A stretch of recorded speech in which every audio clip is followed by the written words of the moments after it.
Boa noite, pessoal. Mais uma live aqui com as palestrantes. Hoje com as palestrantes aí do nosso congresso, que já tá para acontecer daqui a 10 dias, tá chegando. Então vamos aguardar as meninas aqui entrar. Maíra, Michele e Eliane Cansanção. Tô aguardando aqui elas pedirem para entrar. E nós vamos falar hoje das influências da tecnologia, também da importância da resiliência, né, para a gente enfrentar situações de estresse e também da hierarquia. Deixa eu ver quem tá chegando. Boa noite, Gi. Tô congelando aqui, Gi. Tá um gelo. A Mídia tá aqui. A Maíra também já pediu para entrar. Oi, Mi. Tudo bem? Oi, Cris, boa noite. Boa noite. Boa noite Tudo bem? congelada, porque tá muito Nossa, frio aqui. Olha, meu nariz tá vermelho de tanto frio. ai, nem me fale, aqui também. Aqui é só calor, puro calor. A gente está enfrentando um período bem Campos do Jordão. Bem Campos. Hoje de manhã a Bem sensação Campos. térmica era de 2 graus. Eu falei que eu não queria estar em Campos de jeito nenhum. Nossa Senhora, nem me fale. Aqui era, acho que deu 10 ou 11. É, Para aqui Ribeirão também. Preto, menina, é frio. É frio. É Aí, a gente que aguente.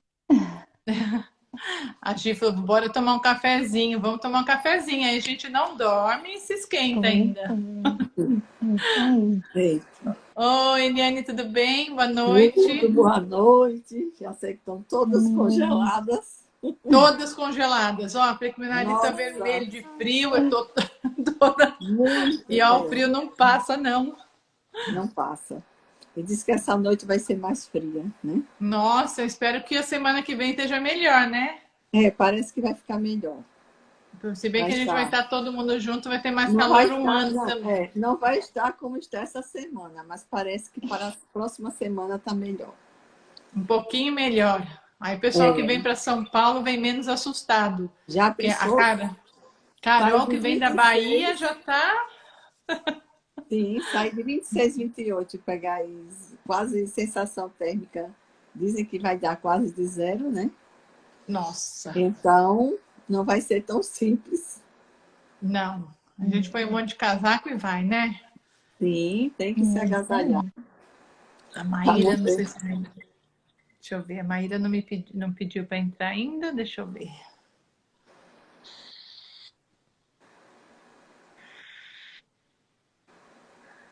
Mandei o convite para ela. Vamos ver se ela me pede para entrar. Pronto, entrou. Tudo Pronto, bem, Maíra? Tudo Maíra. bem? Tudo bem, eu estava esperando autorizar, não sei o que aconteceu aqui, mas deu certo. Deu Deu certo. certo. Eu te enviei convite. Às vezes não dá certo, às vezes dá. É assim mesmo ao vivo. Tecnologias, tecnologias. Tecnologia. Tecnologia que é seu assunto hoje, né, Mi? Então, a Michelle vai falar um pouquinho sobre a tecnologia, as É. influências. Maíra fala assim, das situações de estresse, a importância da gente ser resiliente e o que é estresse, o que não é estresse, né? O que é estresse, o que é desafio. E a Irene vai trazer um pouquinho sobre a importância da hierarquia, né? A hierarquia, qual é o meu lugar, aí o meu papel dentro da família. As meninas vão estar no congresso que está chegando, vocês estão todas preparadas? Sim. Opa, daqui a pouco tem Muito. reunião ainda, né? Que É. elas vão estar lá no congresso. E eu vou deixar vocês à vontade para vocês se apresentarem e falar um pouquinho do tema de vocês. Tá Tá, certo. Ju? Querem que eu Para mim, comece? assim, Posso? deixa eu começar. Para mim, assim, é Pode começar. maravilhoso estar aqui participando, né, desse momento, dessa live com a Cris, que é coordenadora, né, do livro do Congresso de Orientação Familiar, também com a Ira e Michele, né? Vamos tentar aproximar nossos temas, que um, né, traz alguma coisa do outro, né? Alguns pontos, e então a gente pode ir trocando um pouco as experiências. É, dá para a gente pensar, né? Se tem hierarquia na hora da tecnologia, se na hora da Sim. tecnologia tem estresse na família, e vai tudo junto. E vai tudo Tudo junto, junto e vai tudo misturado, junto, isso E vai mesmo. tudo junto e Isso mesmo. misturado. né? Isso mesmo. Ai, Bom, meu nome é gente. Eu, Maíra. eu sou psicóloga, psicóloga clínica, né? E eu atendo atualmente só crianças e adolescentes e faço também orientação de pais. E eu conheci a Cris no curso de orientação familiar. Acho que a gente construiu uma rede aí muito importante, né, de troca, de apoio, de conhecimento, né? E aí hoje a gente está aqui com muitas carinhas que eu conheci no curso, né, e que vai ser um prazer estarmos todas juntas. Pois é. Bom, eu sou a Michele, né? Estou aqui em Ribeirão Preto, interior de São Paulo. Eu sou psicóloga clínica, trabalho com o público infanto-juvenil, com adultos e também já atuo em orientação familiar aí com a supervisão e acompanhamento da Cris. E, bom, o meu tema, né, é sobre tecnologia. E a tecnologia foi que nos aproximou, né? Em meio a uma pandemia, né? Encontramos formas de nos aprimorar, nos encontrar, socializar, estreitar relações. Então, eu queria trazer esse olhar também, né? Que a tecnologia, ela não é só vilã, né? Que a gente recebe muito na clínica, né? Pais falando da questão da influência da tecnologia no comportamento das crianças, né? E o contrário também. Então, ela não é só vilã, né? Tem o seu lado positivo e a gente vive uma era de tecnologia. Então, nós temos que considerar que isso faz parte do nosso ambiente, das nossas relações, mas que dá para a gente, né, ajustar, equilibrar e incorporar, né, a nossa vida de uma forma leve, saudável. Então, esse é o objetivo que eu quero trazer não só no livro de orientação familiar que a gente construiu juntas, mas também no congresso, que é esse tema que eu vou procurar trazer para todo mundo que estiver presente ali. Eu sou Eliane, eu sou de Maceió e sou psicóloga, psicopedagoga clínica e pedagoga sistêmica. Eu atendo crianças, adolescentes, realizo também orientação profissional, né? Sou responsável pelo CDPEC e também trabalho com cursos de formação para professores, com um projeto que eu tenho aqui, o CESPMA, junto com Salvione Tenório. Também sou coautora de alguns artigos em livros e revistas. E o meu tema, né, é qual é meu lugar, a importância da hierarquia na família. Quer dizer, essa escolha do meu tema surgiu da demanda clínica, do consultório e também da fala dos professores e coordenadores da escola. Então, a fala dos pais, assim, que meu filho não me obedece, né, não consegue seguir regras, é um filho rebelde, ele quer ser igual a mim, entre outros, né? E também os professores e os coordenadores colocando sobre a questão dos pais que estão indo às escolas e dizer assim, que não sabem mais o que fazer, né, com os filhos, né? Não sabem mais como educar, como orientar. E então eu comecei a me perguntar, o que demanda? O que é que está acontecendo por trás dessa queixa? Quais são os desafios? E são muitas as perguntas, né? Mas eu vou levando mais para o congresso, né? E também tem a parte teórica e a parte prática no livro sobre a questão qual é o meu lugar, qual o lugar de cada um na família. E a importância dessa hierarquia. Nós vamos aqui ver também isso e no congresso temos a parte prática. Muito bom. Maíra quer falar um pouquinho mais do seu tema, a Mi também. Você sabe, Cris, que algumas lives eu não consegui acompanhar ao vivo, mas depois eu fui vendo, né? E eu fui conseguindo fazer relações em todos os temas, né?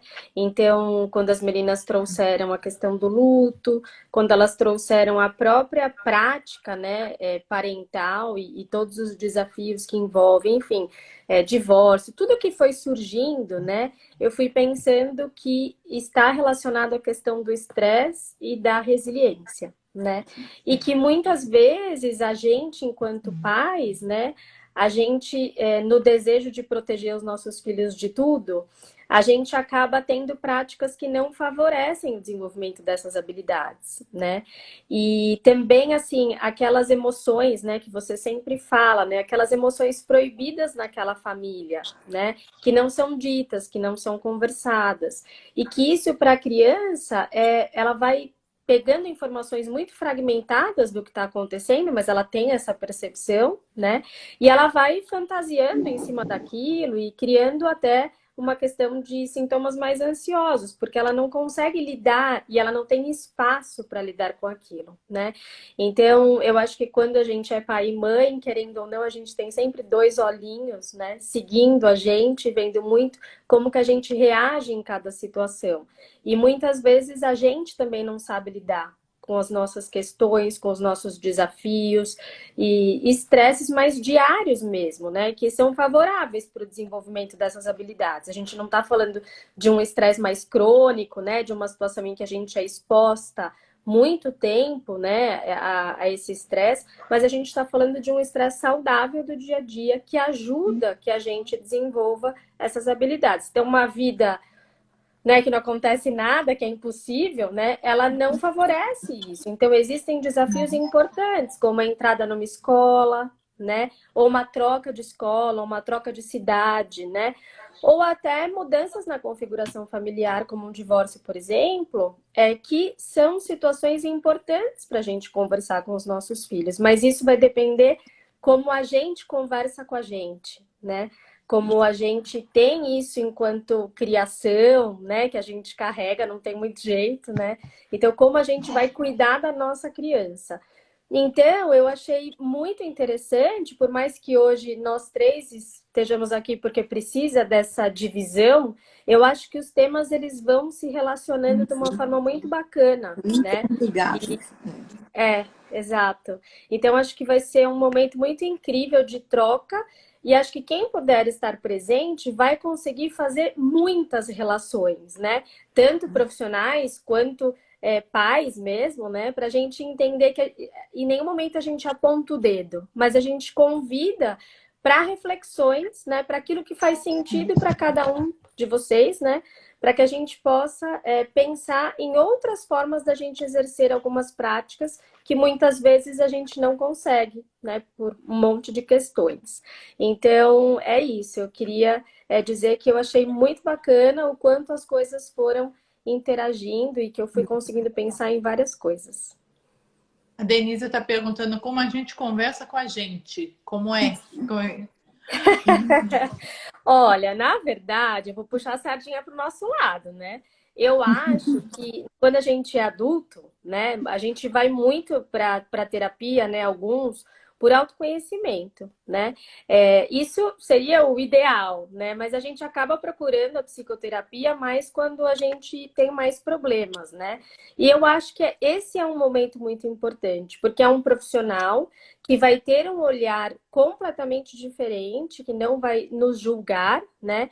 Também não vai nos dar respostas prontas, mas vai favorecer com que a gente escute o que a gente está dizendo, né? E faça reflexões a partir disso. Não é um processo fácil, né? Quem já fez terapia sabe.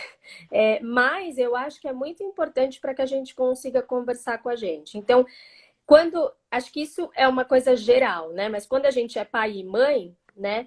Eu acho que a orientação familiar muitas vezes é muito importante, porque a gente se prepara para tudo na vida, né? Tudo a gente vai, estuda, olha, mas ser pai e mãe parece que é uma coisa muito intuitiva.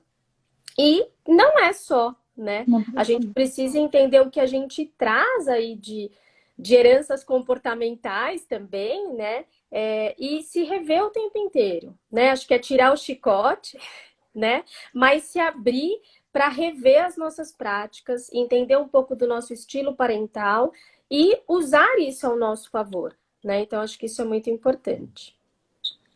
Eu acho que tem muita coisa para a gente conversar com a gente, né? Eu acho que a reflexão vale muito sobre nossas atitudes e não é uma questão de julgar se está certo ou está errado, né? Ah, está certo ou está errado. Primeiro, eu acho que a gente tem que entender quais são nossas necessidades. Eu acho que quando a gente fala de conversar com a gente, é você olhar para você e perguntar para você qual é a minha necessidade frente a isso. também a gente tem que questionar muito nossos pensamentos. Vamos pensar que aqui a gente o que mais fala é de questionar pensamento. E não é questão de falar estou certa ou estou errada, mas talvez o que eu posso fazer para me sentir melhor, como eu posso fazer para lidar com essa situação diferente, ou o que cabe a mim dentro do que está acontecendo agora. Você falou uma coisa muito importante, Maria. Eu acho que assim, trazer reflexões para nós mesmos, né? Fazer a pergunta que você faria para o outro, talvez você tenha que voltar para você. Não que você vai encontrar uma resposta única e verdadeira, mas às vezes quando você faz uma pergunta para o outro, você ouve coisas dos outros, você aprende tanto. Por que você não volta essas perguntas para você? E que você, mesmo que não tenha a melhor resposta, porque eu não sei qual a resposta certa ou errada, talvez faça você pensar na mesma situação de outras formas, né? E eu lembro quando você estava escolhendo o seu tema, a gente estava até se falando por telefone, eu lembro que estava na porta do colégio indo buscar meu filho, e você disse assim, a diferença do que era estresse, né? O que é uma situação de estressante, o que é um estresse bom aí, entre aspas, né? E aí eu disse assim, alguém falou, deixa eu ver, a Denise, voltar para si as perguntas. Isso mesmo, Denise. E aí você fez essa diferença sobre um estresse, que é aquele estresse que a gente já foi no limite, que o nosso copinho já transbordou, né? E situações da vida que a gente passa que não deixam de ser estressantes, mas que talvez ela não cause esse estresse se eu fizer uma leitura que aquilo faz parte da minha vida. Porque senão tudo eu posso achar que é um estresse.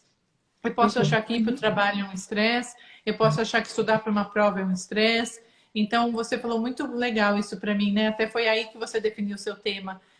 O que são situações da vida que eu preciso encarar e ter tolerância, persistência, resiliência, e o que é uma situação de estresse. Realmente conseguir discriminar isso eu acho fundamental.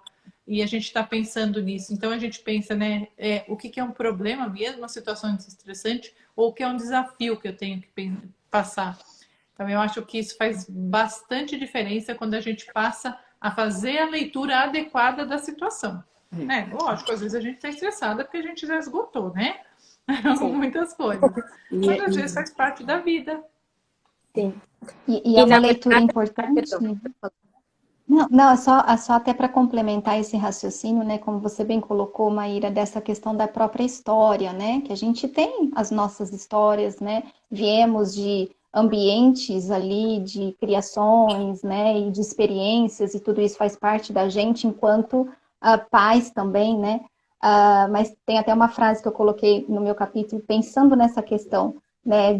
Desses ajustes necessários às gerações que estão vindo, porque vem muito dos pais assim, mas na minha época eu brincava muito, eu jogava, não tinha nada de tecnologia assim, não precisava de tablet, nem celular, nem de joguinhos, né? E eu era muito mais feliz, mas quem te garante que o seu filho também, né, nessa mesma condição, ele vai ser tão feliz assim?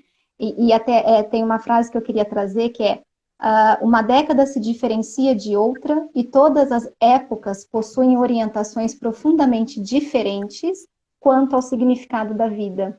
Então, isso é uma reflexão muito importante para trazer, né, para a gente aí, para, né, pais e para nós também como profissionais, porque existe uma necessidade, inclusive, de uma aceitação das mudanças que aconteceram ao longo, né, de todo o desenvolvimento, de toda a vida e dessa geração que está vindo, né, com outras urgências, né, outros desafios, outras necessidades, e que a gente também tem que, né, olhar para isso com carinho, com atenção e perceber, bom, eu tenho ali a minha expertise, eu tenho a minha vivência, mas eu preciso também me abrir para esse novo, né, e acolher esse novo também com calma, né, com minimizando estresse, né, porque às vezes a gente potencializa certas coisas que não há necessidade, né? E aí você consegue acolher muito mais o teu filho, né? A tua criança que está ali.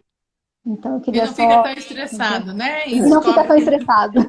que o lugar da hierarquia também é um lugar de respeito, não De é? respeito, Verdade, né? Porque a gente fala de hierarquia, limite, mas eu acho que antigamente tinha até isso na hierarquia uma fala mais direta, mais assertiva, eu sou o pai, pronto, acabou.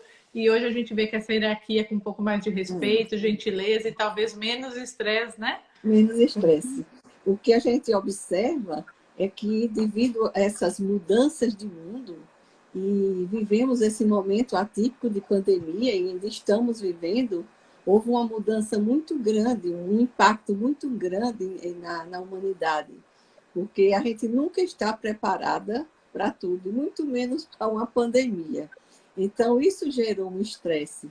Quer dizer, se já era, sempre foi difícil, sempre foi um pouco, né, sempre existiu conflitos entre pais e filhos, aqueles conflitos de gerações, mas devido a todo esse movimento, os conflitos aumentaram. Então, o que é que a gente vai observando?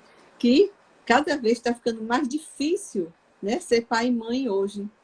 Por isso que, como coloca Maíra, a gente não pode estar julgando, porque o momento que a gente vive é outro. E a hierarquia, ela vai ter a ver com a ordem no sistema familiar. Ou seja, quem chega primeiro tem prioridade sobre quem chega depois. E quando acontece, quando isso há um respeito, né, estabelece limites, cada um fica em seu lugar, fazendo, né, no seu papel, quem é filho, quem é pai, quem é mãe, então evita o quê? Que surjam maiores conflitos, porque os conflitos nunca vão deixar de existir, né? Principalmente nas relações de pais e filhos, de acordo com as etapas de desenvolvimento, né? Principalmente na adolescência. Então, essas dificuldades tendem a... E a gente sabe que a família ainda é a base da sociedade. Então, tudo começa na família. Inclusive, a nossa primeira escola, né? A gente vai para a escola, mas a primeira escola, uma escola das emoções, quer dizer, é a família. E é muito importante que cada um esteja em seu lugar para poder educar, né? Então, isso vai ser facilitador, mas não só para a família. Isso também, se o pai, né, estabelece limites, se cada um está no seu lugar, se estabelece limite com respeito, com amor, isso vai facilitar muito. Até o desenvolvimento do comportamento do filho futuramente, para frequentar uma sociedade. Quer dizer, um sujeito, uma pessoa que foi educada, né, com limites, né, enfrentando suas frustrações, ele vai estar mais preparado para viver em sociedade. Mas se isso já não começa a acontecer em casa, isso vai ficando, vai dificultando mais lá fora. Por isso, tantos conflitos que a gente vive hoje.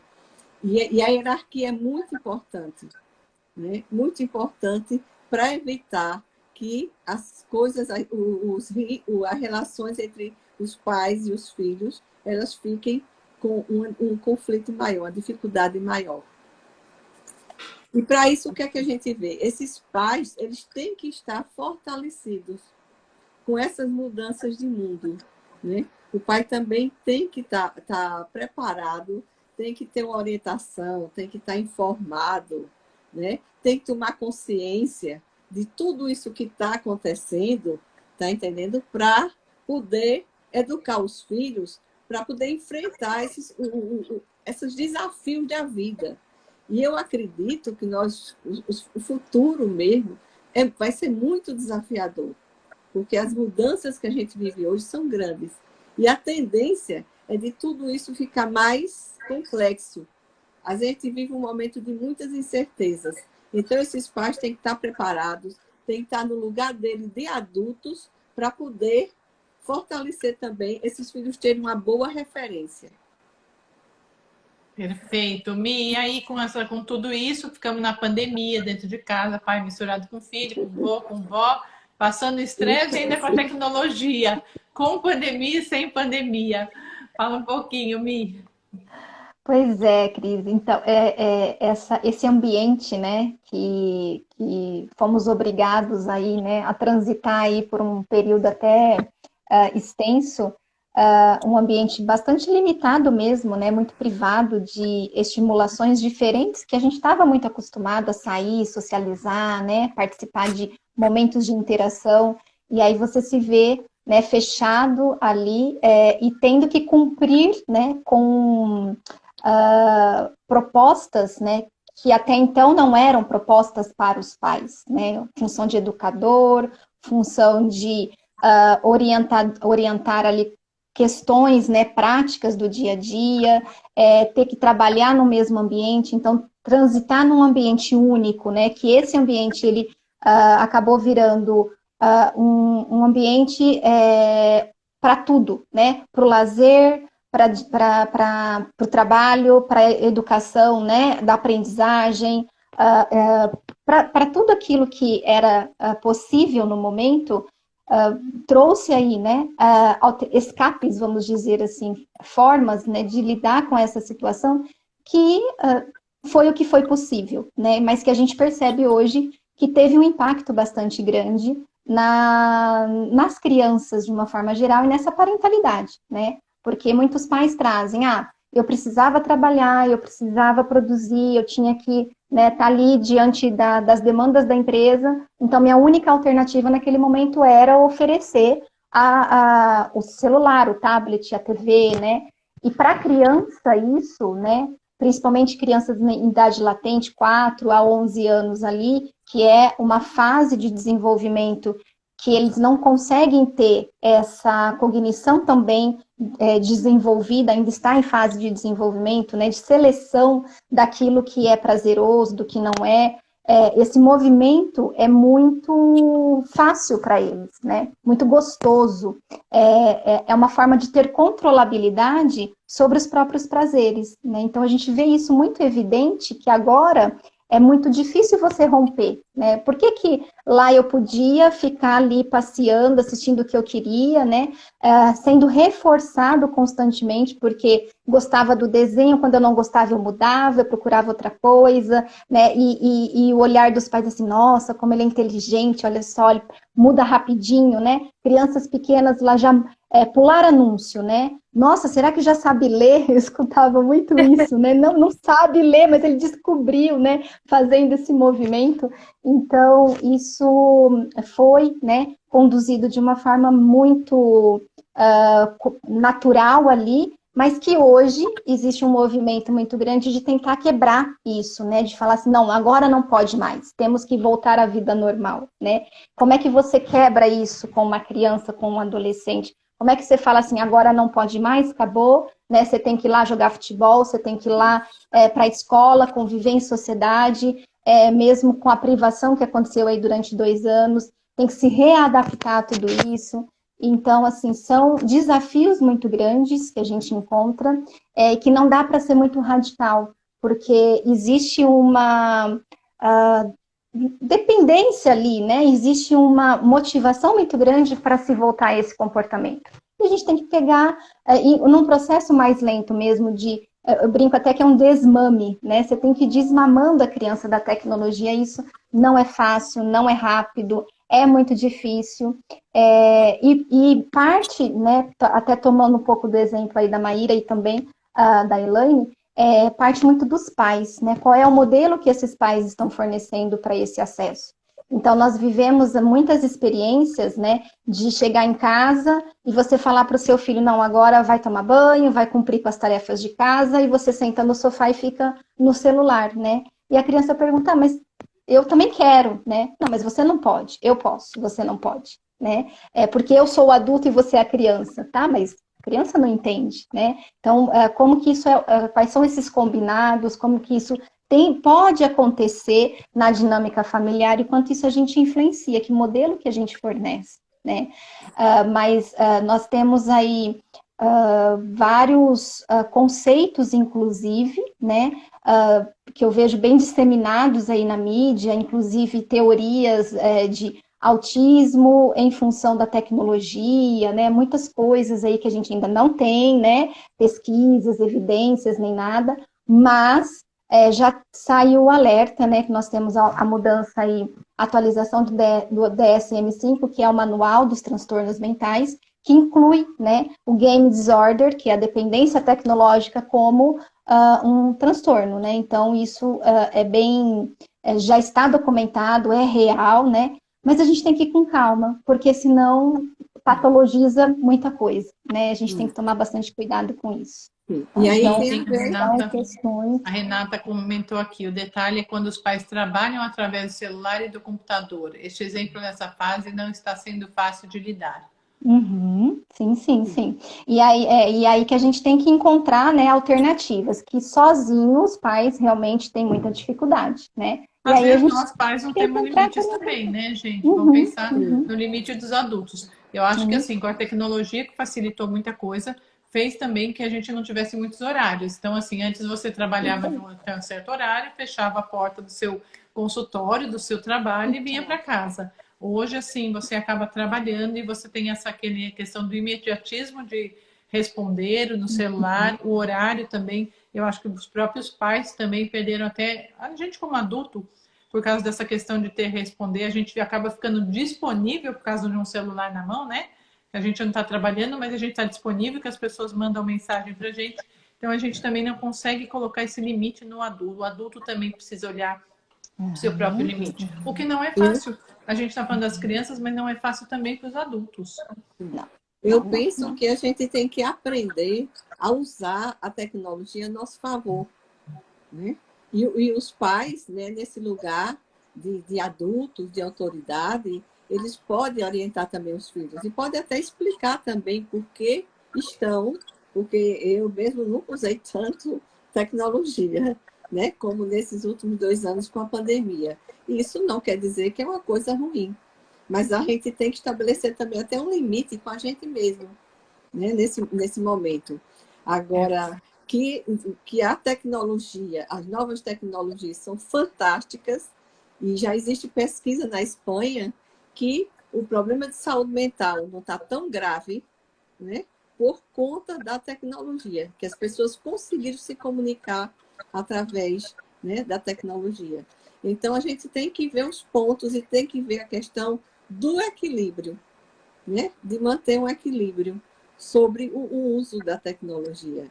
E aí cabe também à família, né, mesmo numa situação dessa, porque o impacto foi muito grande no comportamento de todos. Quer dizer, quando há uma mudança de comportamento brusca, como tivemos, isso dá um impacto muito grande até na nossa saúde mental.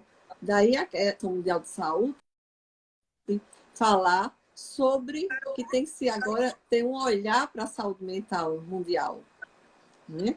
E aí a gente vai ter que se fazer, são muitos desafios que surgiram e vai ter que ir se ajustando, porque não existe uma fórmula. Daí a gente olha assim, como a família ainda a família é a base da sociedade.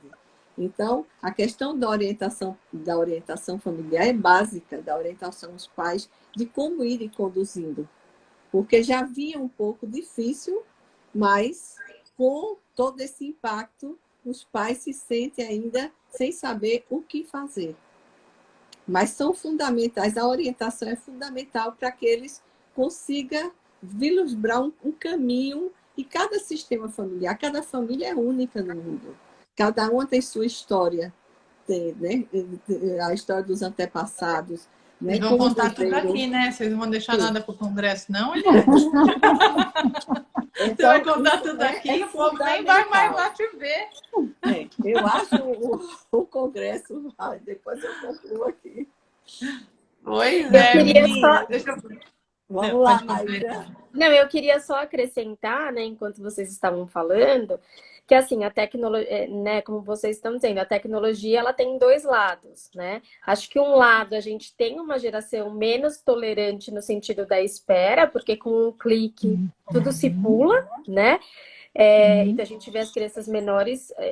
Uma vez eu estava conversando que a gente esperava mais de uma semana para ter acesso ao episódio que a gente queria ver. Hoje eles com um clique têm acesso a tudo.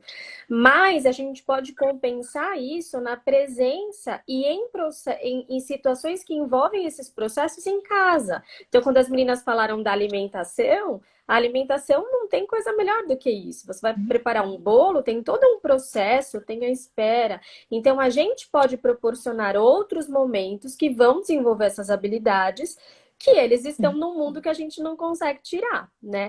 E acho que muitas vezes a mídia, o videogame, vai ser uma forma da gente se conectar com os nossos filhos.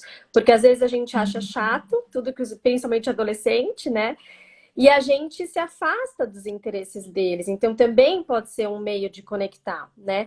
E só para finalizar rapidinho, uma outra coisa, né, que vocês também disseram, né, de achar que a nossa geração, as gerações anteriores eram mais felizes, né? Quando os pais me trazem um pouco isso, principalmente pais com estilos mais autoritários, né, que acreditam que ser autoritário ou ser mais agressivo, né, confundem agressividade com assertividade, né, e que essa agressão vai criar filhos mais fortes, né, e que quando a gente tem práticas mais assertivas, né, a gente acaba favorecendo crianças mais frágeis, né, e na verdade é o contrário.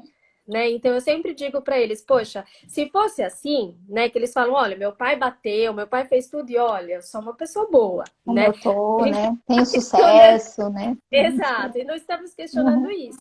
Mas se a gente Né? for ver, o nosso país tem um índice de depressão altíssimo, né? De pessoas afastadas do trabalho, de ansiedade. Então, se tivesse dado tudo certo, a gente não teria tanta medicação aí, né? Não teríamos adultos tão adoecidos. Então, acho que a gente precisa encontrar o caminho do meio. Acho que isso é o mais importante. O Então, foi equilíbrio. isso um pouco que me veio quando vocês foram falando. E é isso, muito obrigada. Viu? Meninas, então eu queria que vocês fechassem nossa live, está no nosso horário. Vocês se despedir do pessoal. Fica com vocês aí o fechamento também. Não, eu penso assim, estou muito confiante que o Congresso ele vai surpreender com o conteúdo, não só com o conteúdo, mas também com a parte da aplicação prática, né, dos temas. Logicamente que não vão ser todas as atividades, mas cada tema vai ter uma aplicação prática, né? Eu mesmo vou realizar para poder, né, colocar em prática. E vai ser o grande diferencial do Congresso. Né? Isso mesmo. Vamos ter as práticas, né? Trazer os recursos e tentar ajudar a chegar nesse caminho do meio, né? Isso mesmo. E também vem essas atividades práticas no livro, né? E é muito importante, porque o Congresso ele vem socializar esses conhecimentos. Isso é muito importante, essa questão da socialização. E assim vai dar uma grande contribuição para a comunidade, para a sociedade. É muito importante quem puder participar, né? E quem puder estar presente para poder, né, adquirir também esses conhecimentos. E aí servir de rede para ir distribuindo, né, com todos. Obrigada, Eliane.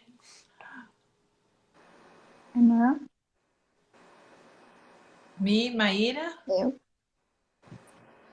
Eu posso dizer, pode falar, Mi. Vai, Na verdade, eu só queria agradecer, né? Acho que essa troca, acho que é isso mesmo, a gente quer passar conhecimento. Acho que o conhecimento é uma das coisas mais importantes que a gente pode deixar aí de legado, né? Uma coisa que não tiram da gente. E conhecimento e autoconhecimento. Acho que vai ser um congresso que, não lembro quem perguntou, mas é um congresso para a gente sair diferente e conversar com si mesma, né? Então, acho que esse é o nosso grande objetivo, de trazer reflexão, além de conhecimento, né? É um congresso de troca. Você falou uma coisa importante, né? O congresso não traz só o crescimento da gente como profissional, vai trazer da gente como pessoa, que esse é um dos objetivos. Sempre que a gente faz um curso, a gente volta para a gente também, porque falar para os pais é uma coisa, vivenciar as técnicas, né? As reflexões é outra. Então, é muito importante, assim, o pessoal saber que as meninas que passaram pela supervisão, pelo curso, também vivenciaram as práticas. Isso faz bastante diferença. Até para a gente ter uma sensibilidade para atender, né? Porque perguntar é uma coisa, parar para responder é outra. Né? Obrigada, Má. Eu quero concluir também quem está aqui, né, pela primeira vez na live aqui junto com a Cris, que tem outras lives, né, com os variados temas, né, que estarão presentes no Congresso de Orientação Familiar, que vai acontecer 28 e 29 de maio agora, em São Paulo, não lembro o lugar, Cris. No Learning Village, na Vila Madalena. Nós temos os últimos ingressos, ainda tem o ingresso com desconto de 10%, usando o link com o nome de cada das coautoras. Então ainda a gente tem, mas tem pouquinho ingresso. Olha, a gente já está quase fechando nosso grupo. E é importante, acho que documentar aqui para todos que estão presentes, que é o primeiro congresso de orientação familiar, né, que a gente vai ter, baseado, inclusive, no livro, né, que vai estar, que já está disponível, né, inclusive para venda, para quem tiver interesse em adquirir, e não só para profissionais, né, é um livro bastante recheado, né, de conhecimento, de orientação, né, de estratégias, né, o que você puder encontrar ali que for pertinente à prática parental. E quero agradecer, né, Cris, a oportunidade de estar aqui e também frisar o quanto a orientação familiar ela tem sido disseminada e a importância desse trabalho, né, do profissional com as famílias.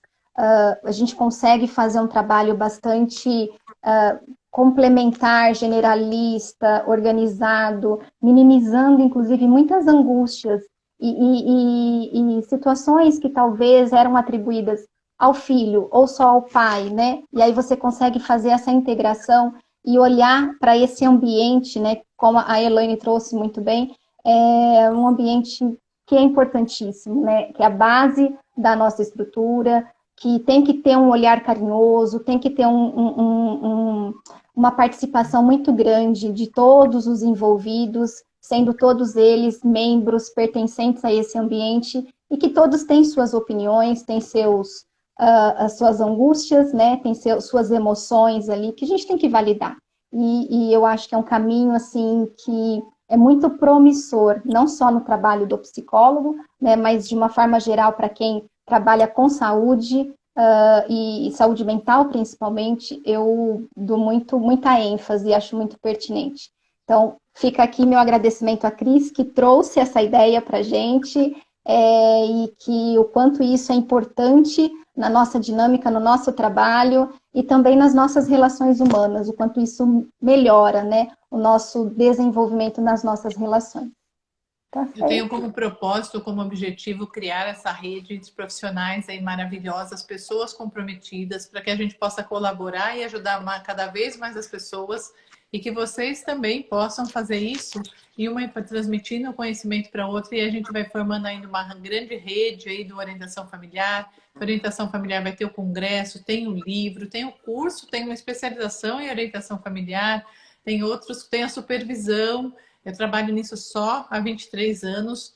Eu estava no curso esse final de semana, uma aluna perguntou: professora, quantos anos você tem de formado? Eu falei, mais do que a sua idade. Eu falei, nossa, você está mas esse é o objetivo, né? Que a gente vai aprendendo sempre e a gente faça isso mesmo, né? Essa grande rede aí para ajudar cada vez mais as famílias frente a tantos desafios e transformações. Meninas, muito obrigada pela presença de vocês, pela participação. A gente se vê daqui a pouquinho na reunião, mas pessoalmente a gente se vê no dia 27 também no lançamento do livro. Tá chegando. Até já. Boa noite. Obrigada. Boa noite. Beijo. Tchau, tchau. Tchau.